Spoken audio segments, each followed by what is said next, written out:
para escuchar un nuevo reto. Enseñanza para tu vida.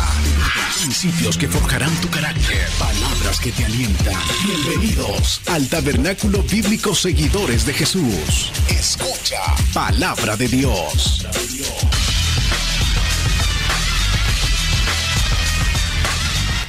Y seguimos en esta porción de los versículos del 12 al 20.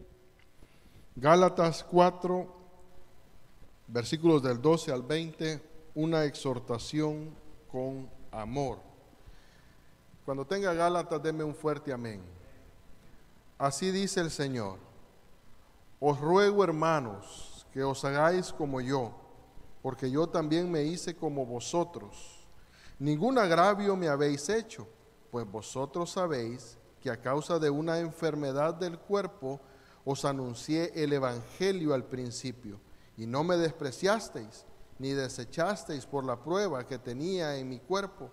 Antes bien me recibisteis como a un ángel de Dios, como a Cristo Jesús. ¿Dónde pues está esa satisfacción que experimentabais? Porque os doy testimonio que si hubieseis podido, os hubierais sacado vuestros propios ojos para dármelos. ¿Me he hecho pues vuestro enemigo por deciros la verdad? Tienen celo por vosotros, pero no para bien, sino que quieren apartaros de nosotros para que vosotros tengáis celo por ellos. Bueno es mostrar celo en lo bueno siempre, y no solamente cuando estoy presente con vosotros. Hijitos míos, por quienes vuelvo a sufrir dolores de parto hasta que Cristo sea formado en vosotros. Quisiera estar con vosotros ahora mismo y cambiar de tono, pues estoy perplejo en cuanto a vosotros. Vamos a orar. Señor, gracias te doy por el privilegio de poder una vez más predicar tu palabra. Yo reconozco, Señor, que no estoy capacitado para hacer esta labor, y tampoco soy digno de hacerla, porque soy pecador y tú eres santo. Por eso yo te ruego, Señor, primeramente que perdones mis pecados, y también te ruego, Señor, que sea yo un instrumento en tus manos, que me uses.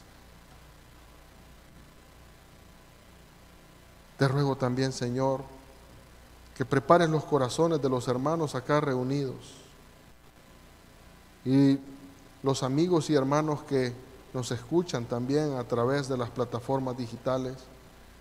Prepara sus corazones, Señor,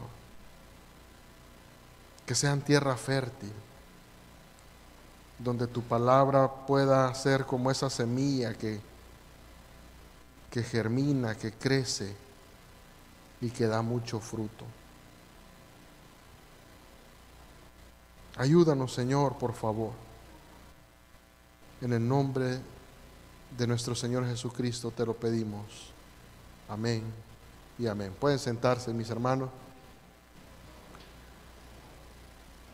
Seguimos en esta carta a los Gálatas, y ya hemos estado por varias semanas, meses quizás, estudiando esta carta a los Gálatas, y es mi costumbre en los estudios como ir retrocediendo, como volver a tomar algunas cosas que se las he dicho en el principio, porque la naturaleza nuestra es que muchas veces llega el lunes, y si le preguntan de qué fue el estudio del viernes, y uno dice, permítame, no, como si no me acuerdo, porque a veces somos bien fáciles para olvidar. Fíjese que esta carta a los Gálatas es una carta corta, que quizás si usted se pone a leerla, la leería quizás en unos 30, lo más unos 45 minutos. Era una carta que se mandó a las iglesias que estaban en Galacia, y la tenían que leer de un corrido. Entonces, lo que leyeron en los primeros versículos, cuando llegan al capítulo 4, que no estaba dividida en capítulos ni versículos, ellos tenían fresco lo que acababan de escuchar, pero no así nosotros. Entonces, por esa razón, es necesario para mi criterio, que volvamos y estemos recordando algunas cosas para que cuando nosotros terminamos este estudio a los Gálatas, usted ya sabe más o menos, por lo menos sabría usted decir el contexto de los Gálatas. Habiendo dicho eso, recordemos que el propósito principal de esta carta, Pablo escribe para confrontar las falsas enseñanzas de los judaizantes.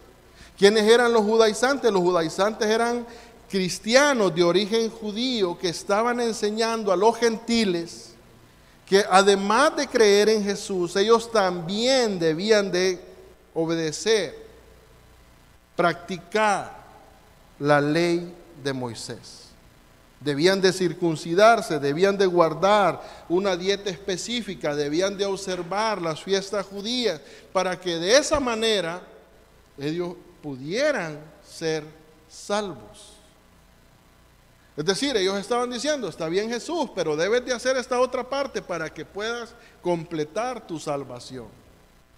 Y para corregir esa falsa enseñanza, Pablo les recuerda nuevamente, manda esta carta para recordarles nuevamente a los Gálatas los que ellos ya habían sido enseñados, y les recuerda nuevamente el evangelio de la gracia y les dice: la salvación es únicamente por la fe en Cristo, sin necesidad de las obras de la ley. Mire, esta falsa enseñanza era peligrosa, porque estaba atacando la suficiencia de Cristo para la salvación. Porque ellos estaban diciendo, debes de hacer algo para tener el complemento. Por esa razón, Pablo ataca de manera directa esta falsa enseñanza. Aquí en esta carta a los Gálatas, Pablo habla de la verdadera libertad que tiene el cristiano. A través de Cristo los creyentes son liberados de la esclavitud, no solamente del pecado, sino también de la ley. Sin embargo, hermanos, nosotros debemos de entender que esa libertad de la cual está hablando Pablo, la libertad que tenemos en Cristo, no es una licencia para que nosotros vivamos como nosotros queramos. Esa libertad que tenemos en Cristo no es una licencia para pecar, es una licencia para hacer lo que se nos dé la gana. La libertad que Cristo nos da es una oportunidad que ahora nosotros tenemos como cristianos para vivir bajo la guianza del Espíritu Santo, para vivir sometidos, para caminar bajo el poder del Espíritu. Antes no podíamos, pero ahora somos libres. Ahora la libertad que nosotros ahora tenemos en Cristo, esa misma libertad ahora nos capacita para servir a Dios, nos capacita para alabarle, nos capacita para amarlo. Antes no podíamos, antes éramos enemigos de Dios.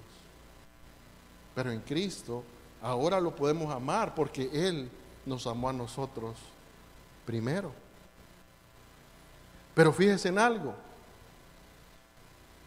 Ese amor a Dios que los cristianos debemos de tener se debe de ver reflejado en el amor y en el servicio al prójimo. Es imposible que acá digamos nosotros amamos a Dios, pero no toleramos al hermano, pero aborrecemos al vecino. Es como algo como que no va, como que no casa eso. ¿Cómo es posible? Y en la primera carta de Juan, en el capítulo 4, versículo 20, Juan, mire lo que dice esta carta. Busque ahí Juan, primera carta de Juan, en el capítulo 4, versículo 20. Si alguno dice, yo amo a Dios y aborrece a su hermano, dice, es mentiroso. O sea, si nosotros aquí decimos yo amo a Dios, pero no tolero al hermano, dice Juan, mentiroso. Porque ¿cómo es posible que digas que puedes amar a Dios y no lo ves, y a tu hermano que lo ves, no lo amas? Mire lo que sigue diciendo.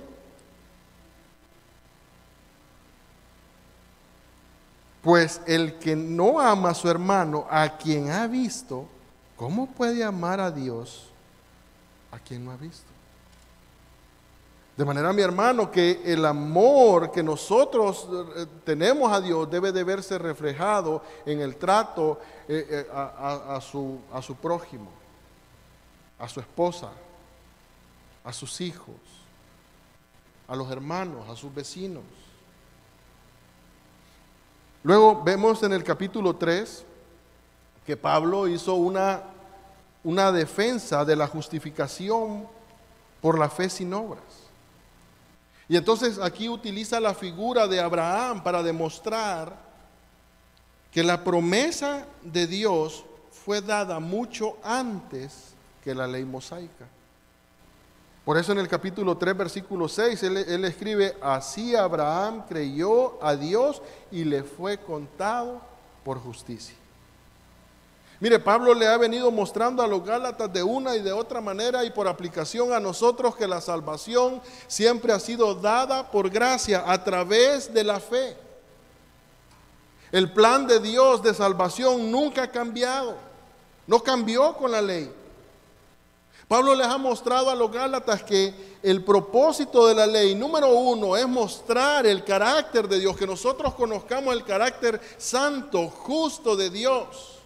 Y número dos, mostrar la pecaminosidad del hombre, la incapacidad nuestra para poder cumplir la ley a cabalidad como Dios lo exige, para poder llenar el estándar de Dios. Somos incapaces de hacerlo. De manera que el propósito de la ley es reconocer la necesidad que nosotros tenemos de un Salvador. Nunca fue el propósito de la ley ser un camino para salvación.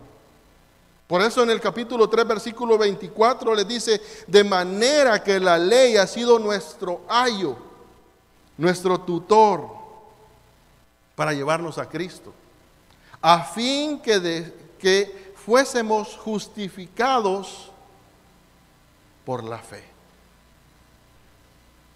Pablo le ha venido mostrando a la iglesia de Galacia que el plan de salvación de Dios no ha cambiado y no va a cambiar. Así que tanto judíos como gentiles son salvos a través de la fe. En esta sección que comenzamos la semana pasada, ya Pablo hace un cambio de tono porque los primeros 3 capítulos él ha venido enseñando la doctrina, él ha venido hablando teología. Pero ahora, a partir de este capítulo 4, él comienza la parte práctica de la carta. Entonces va a comenzar a aplicar toda esa doctrina, toda esa teología. Pero en esos versículos del 12 al 20, muchos comentaristas están de acuerdo que es como dice, como si Pablo abriera su corazón y mostrara el amor que él tenía por los hermanos en Galacia.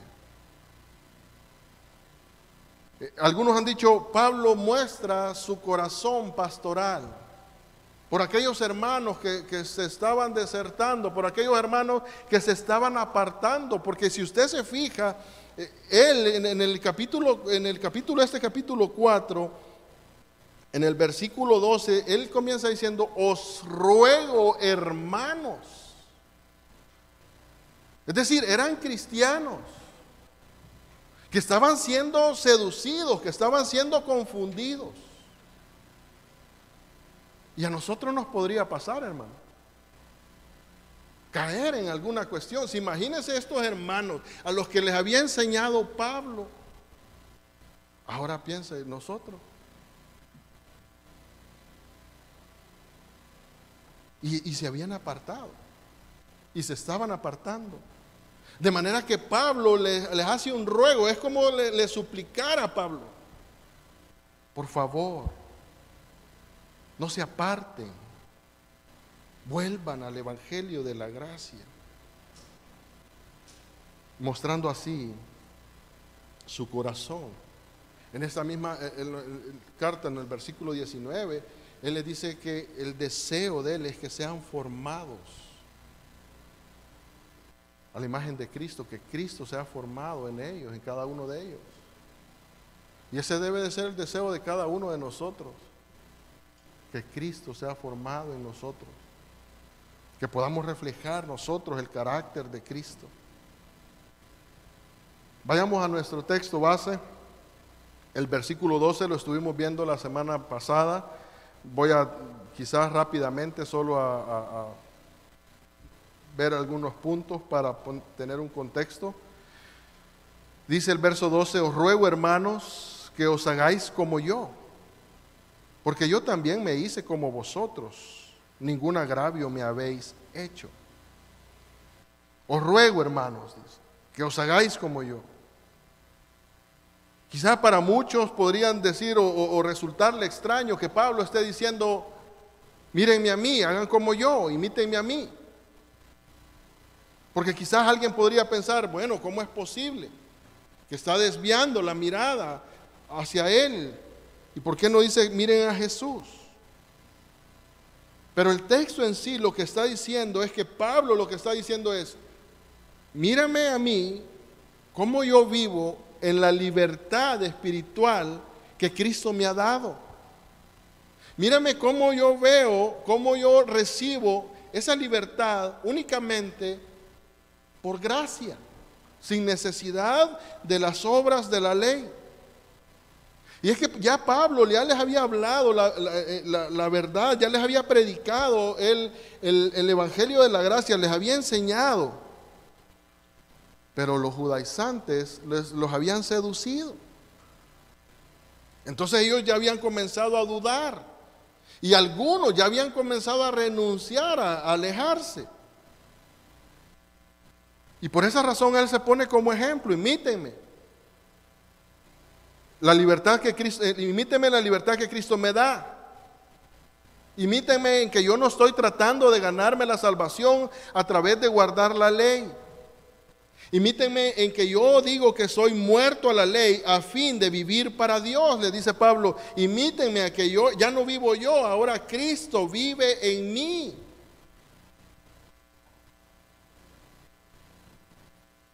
Pablo estaba tratando de dejarles claro la libertad que él tenía en Cristo.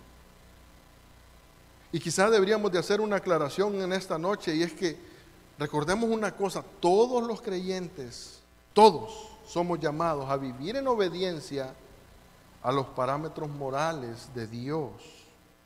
Eso nunca cambia. Pero también recordamos que nosotros ahora vivimos en esa obediencia, o tratamos de obedecer, pero esa no lo hacemos como un requisito para ser salvos, sino más bien ahora podemos obedecer porque esa es una evidencia de salvación. Ahora nosotros tenemos que andar en buenas obras. Tenemos que cumplir esos parámetros, no para salvación, sino porque ya somos salvos. Obviamente usted no va a poder cumplir a cabalidad porque somos pecadores, pero va a luchar por apartarse y por vivir en santidad. Todos los días. Todos los días. Dice Efesios capítulo 2, versículos del 6 al 10. Y juntamente con Él nos resucitó y asimismo nos hizo sentar en los lugares celestiales con Cristo Jesús, para mostrar en los siglos venideros las abundantes riquezas de su gracia, en su bondad para con nosotros en Cristo Jesús.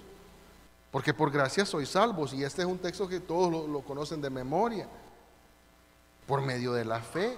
Y esto no de vosotros, pues es don de Dios, no por obras para que nadie se gloríe, porque somos hechura suya, creados en Cristo Jesús.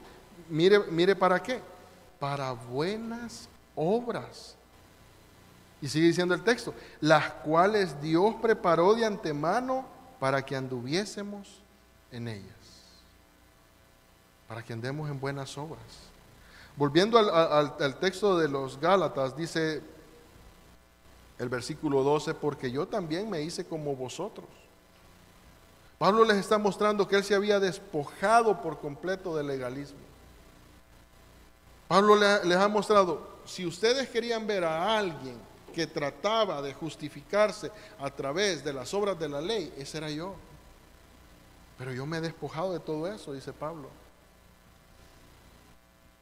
Y termina el verso 12 diciendo, ningún agravio me habéis hecho.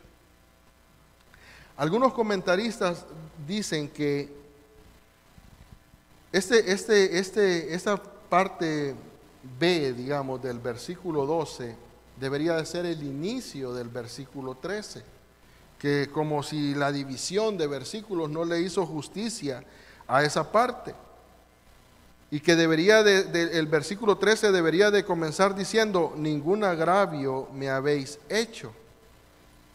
Y luego dice el 13, pues vosotros sabéis que a causa de una enfermedad del cuerpo os anuncié el evangelio al principio y no me despreciasteis ni desechasteis por la prueba que tenía en mi cuerpo. Antes bien, me recibisteis como a un ángel de Dios, como a Cristo Jesús. ¿Dónde pues está esa satisfacción que experimentabais? Porque os doy testimonio de que si hubieseis podido, os hubierais sacado vuestros propios ojos para dármelos. ¿Me he hecho pues vuestro enemigo por deciros la verdad? Y el punto aquí es que Pablo apela a los sentimientos de los gálatas. Y él ya comienza a recordarles esa relación que ellos tenían, esa relación estrecha.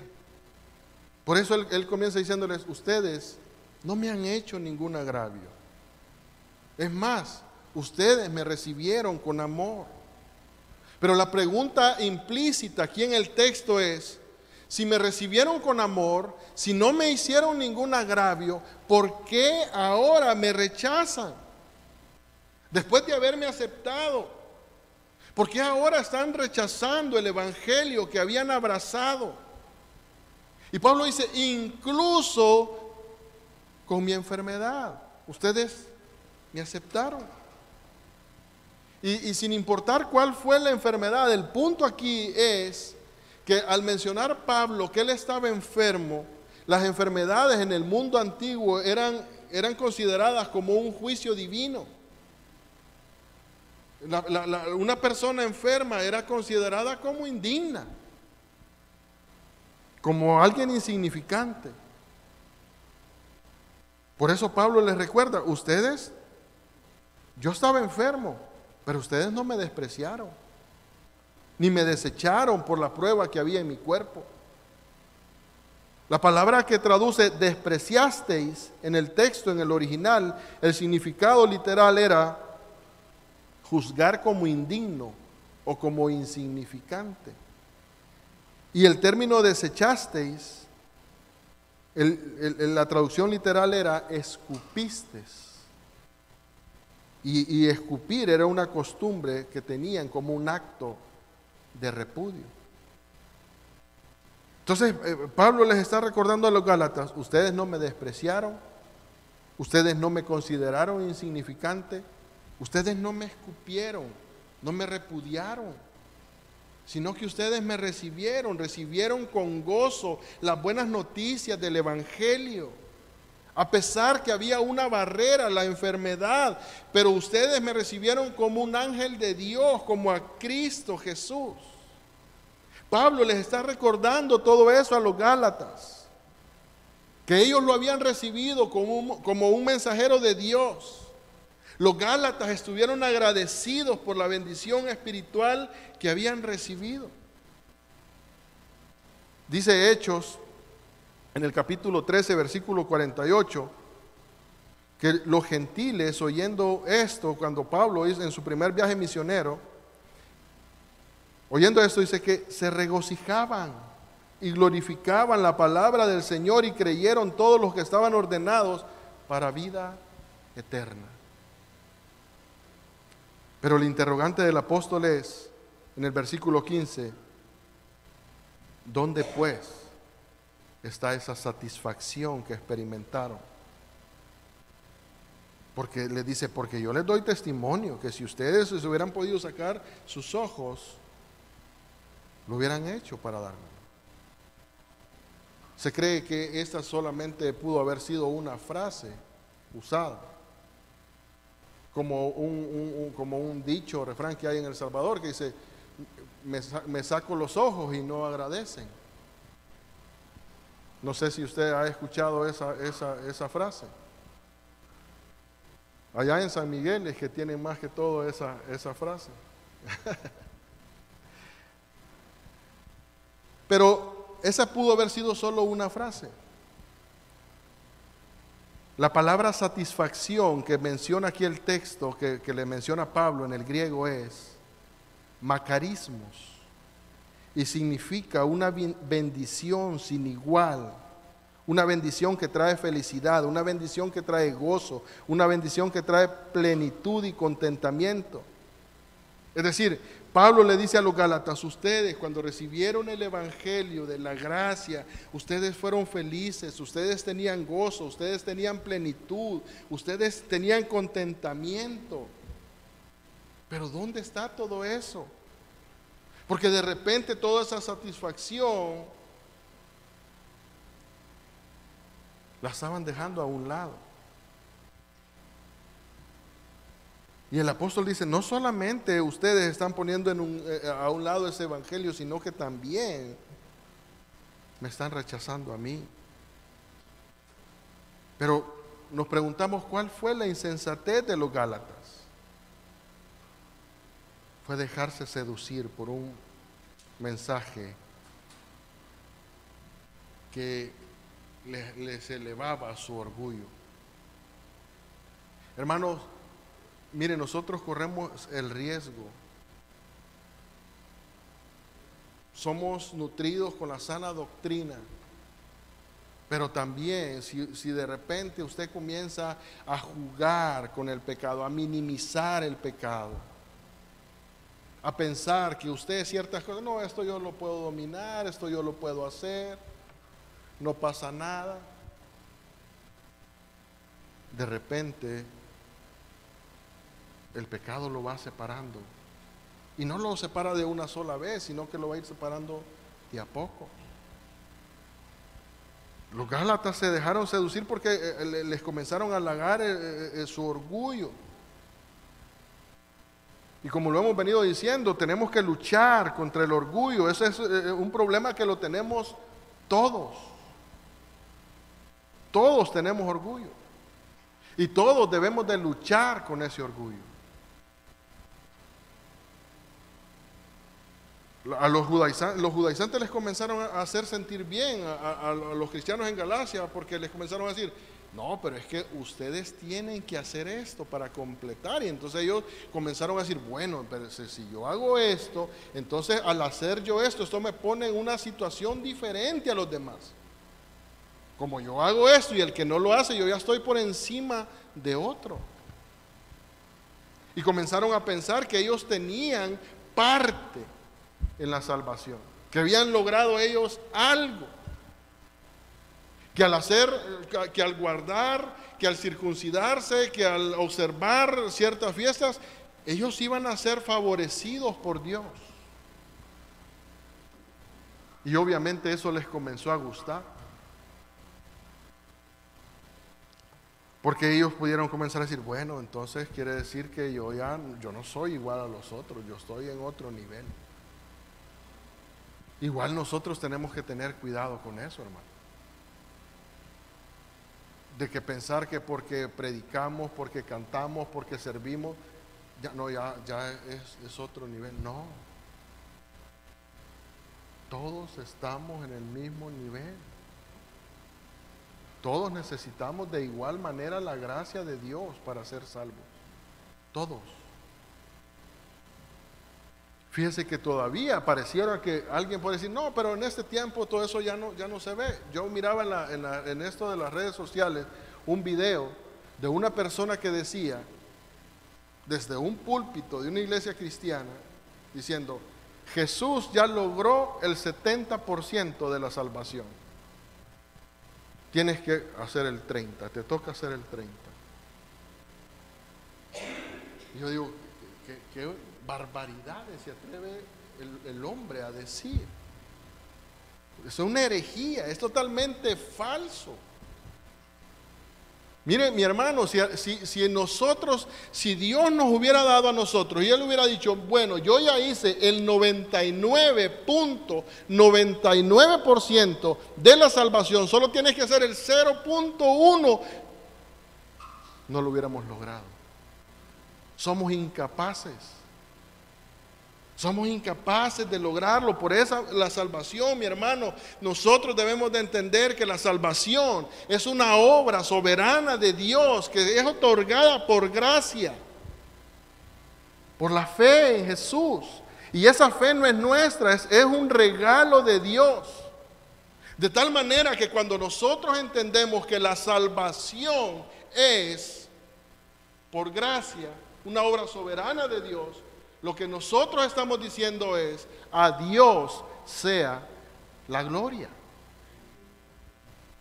No tenemos nada nosotros de qué gloriarnos. Simplemente nosotros podríamos decir, yo soy un condenado ya, pero a Él le plació salvarme.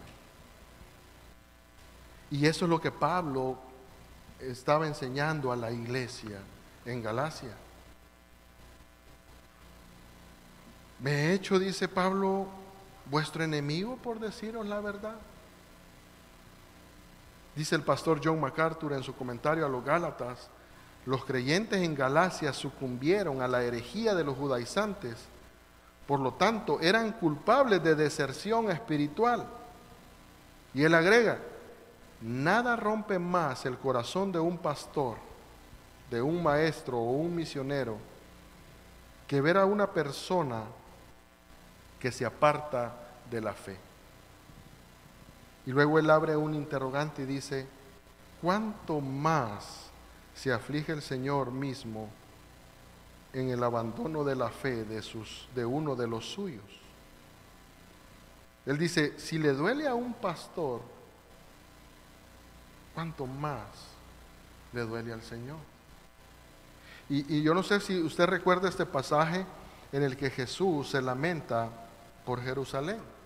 En Lucas capítulo 13, versículo 34, dice, Jerusalén, Jerusalén, que matas a los profetas y apedreas a los que te son enviados. ¿Cuántas veces quise juntar a tus hijos como la gallina a sus polluelos debajo de sus alas y no quisiste? Y fíjese, ahí va con signos de exclamación el texto.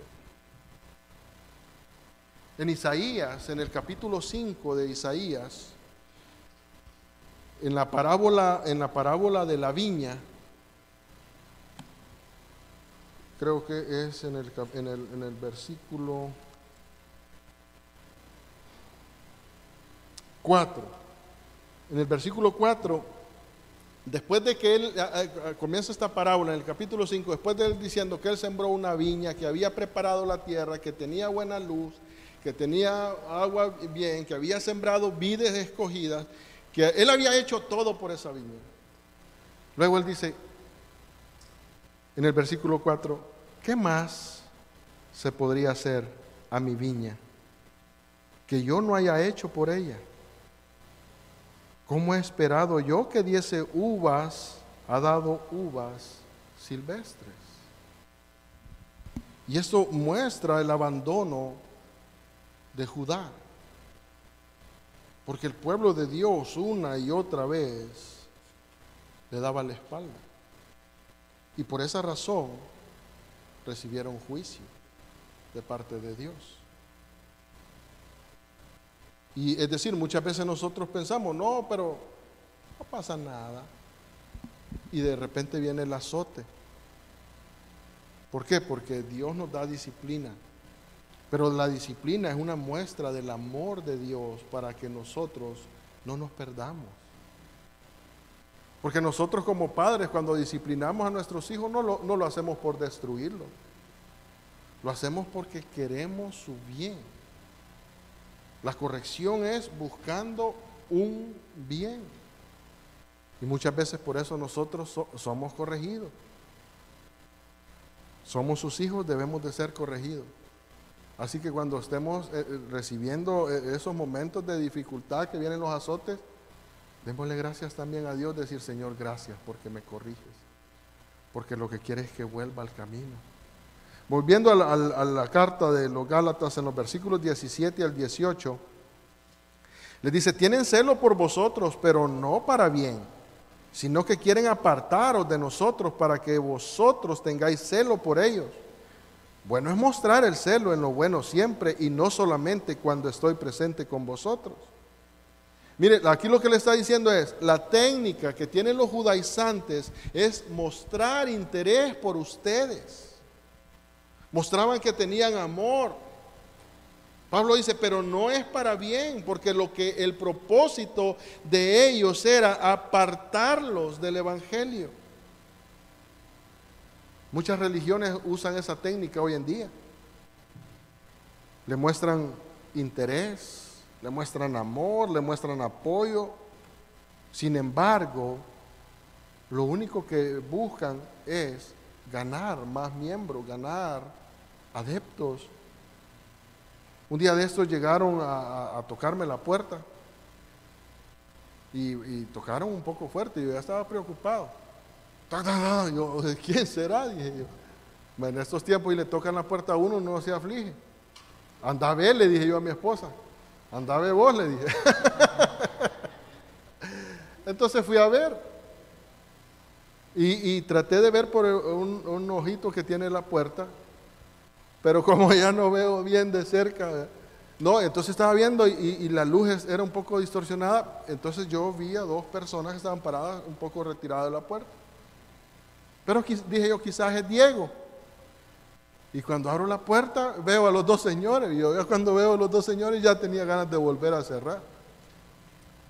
Entonces abro la puerta y me dice: oh, mire, venimos de una iglesia tal y solamente queremos decirle que estamos preocupados por la situación que se está viviendo, que tenemos mucho interés por la comunidad, que les amamos, que si cualquier necesidad que ustedes tengan, esto. Y yo predicando, iba a predicar esta semana este mensaje, e inmediatamente se me viene y digo: este es ese celo del que Pablo está diciendo, que muestran un interés, pero no es un interés real. ¿Cómo puede una persona decirte: nosotros le amamos, nosotros estamos preocupados, si no te conocen? Es imposible. Entonces yo digo: bueno, está bien. Y luego me dice: ¿quisiera venir usted a una de nuestras reuniones, o nosotros podemos venir a visitarlo? Y yo le digo: mire, amigo, ahorita estoy comiendo, si quieren otra vez. Entonces, ok, está bien. Pero es así como trabajan las sectas, o que vienen a mostrarle un interés que pareciera genuino, que pareciera, pero en realidad lo que están buscando es un propósito para ellos mismos. Es lo que estaba sucediendo en la iglesia de Galacia. Por eso Pablo le dice: ellos están mostrando en ustedes un interés que no es real.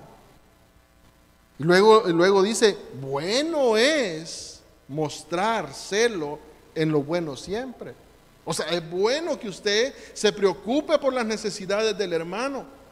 Es bueno que usted, si no vio a alguien ahora, aquí o el domingo, o si ya tiene días de no verlo, que usted se preocupe, pero con un sentimiento verdadero de decir: voy a llamar al hermano porque me parece raro, no sé por qué no ha venido, estará enfermo, qué le pasó, y si no está enfermo y si está sano, entonces voy a motivar al hermano para que regrese, para que venga, porque nos debe, parte del amor es que nos debe de doler cuando un hermano no está.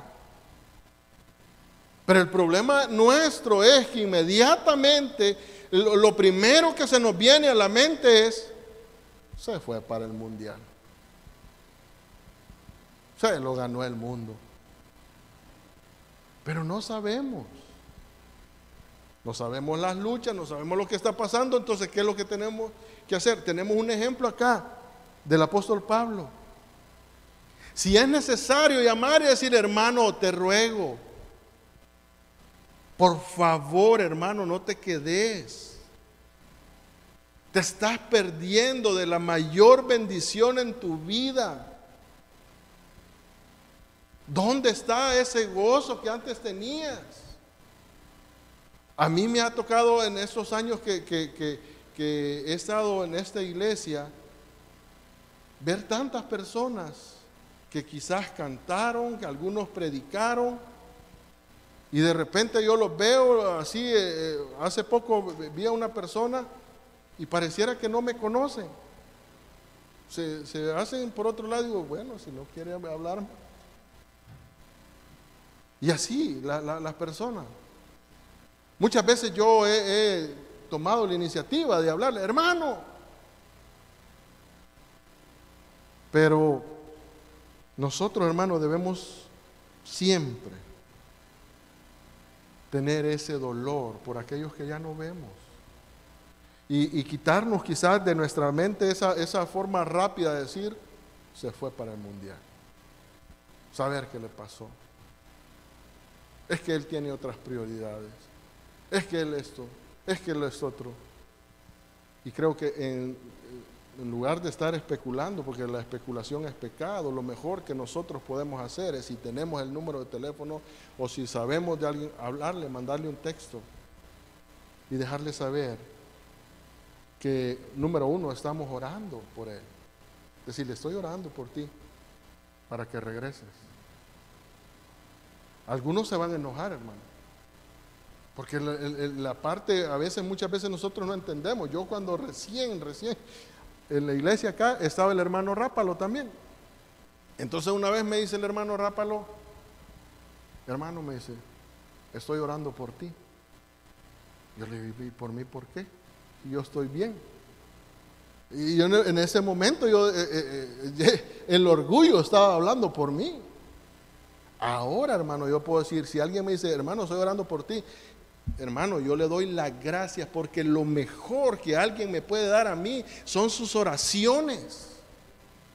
Eso es lo mejor, hermano. Si alguien le dice a usted, hermano, estoy orando por ti, porque muchas veces nosotros lo asociamos en pensar, es que el hermano está mal, yo por eso estoy orando por él. No, debemos de darle gracias a aquellos hermanos que nos dicen, hermano, estoy orando por ti, porque nos están dando lo mejor, algo que no tiene precio. Así que nosotros, mis hermanos, debemos de apreciar eso. Termino, porque ya el tiempo, yo creo que ese reloj está adelantado. Versículos 19 y 20, y prácticamente quería yo hablar del versículo 19, pero lo vamos a dejar para la próxima. Para el próximo viernes. Hijitos míos, por quienes vuelvo a sufrir dolores de parto hasta que Cristo sea formado en vosotros. Quisiera estar con vosotros ahora mismo y cambiar de tono, pues estoy perplejo en cuanto a vosotros. Para terminar, hermano, mire el tono que Pablo usa, hijitos míos. Es como cuando uno le habla a un hijo que se pone un poco rebelde, hijito, por favor, entendé. Lo que quiero es tu bien. Esa misma manera de que Pablo está tratando a los Gálatas, mostrándoles que él está dispuesto a sufrir por ellos. Nuevamente, dolores de parto. Es que le está diciendo, ustedes ya nacieron de nuevo, pero pareciera que ustedes necesitan otra vez nacer de nuevo, y yo estoy dispuesto, dice Pablo, a volver a sufrir por ustedes. Y eso es lo que nosotros debemos demostrar por los hermanos, que nos duele, pero que estamos dispuestos siempre a buscarlos para que juntos podamos alabar al Señor. Que el Señor les bendiga. Vamos a orar. Padre, gracias te damos, Señor, en esta noche. El predicador ha terminado su mensaje. Ahora, Dios manda a todo ser humano en todo lugar que se arrepienta de sus pecados. Deje el impío su camino y el hombre mentiroso sus pensamientos, y vuélvase a Jehová, el cual tendrá de él misericordia, el cual será amplio en perdonar. Cree en el Señor Jesucristo y serás salvo. Porque hay un solo Dios y un solo mediador entre Dios y los hombres, Jesucristo hombre. Amén.